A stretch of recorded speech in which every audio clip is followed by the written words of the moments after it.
తండ్రికైనా తన కళ్ళ ముందు కొడుకు పెళ్లి జరగాలని, మనవడు మనవరాళ్లతో ఆడుకోవాలని కోరిక ఉంటుంది.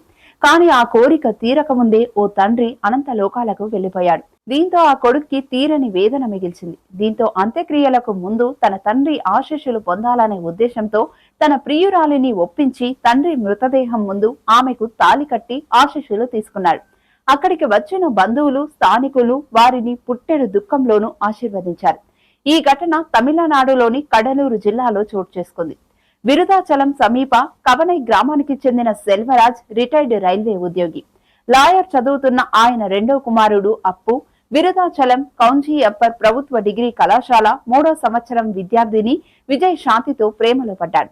గత 4 సంవత్సరాలుగా ఇద్దరు ప్రేమించుకుంటున్నారు. ఇరు కుటుంబాలను ఒప్పించి పెళ్లి చేసుకోవాలని వారు నిర్ణయించుకున్నారు. ఈ క్రమంలో అప్పు తండ్రి సెల్వరాజ్ అనారోగ్యంతో మృతి చెందాడు. దీంతో తన తండ్రి ఆశీస్సులు పొందాలని తన ప్రియురాలిని ఒప్పించి ఆమె మెడలో 3 ముళ్ళు వేశాడు.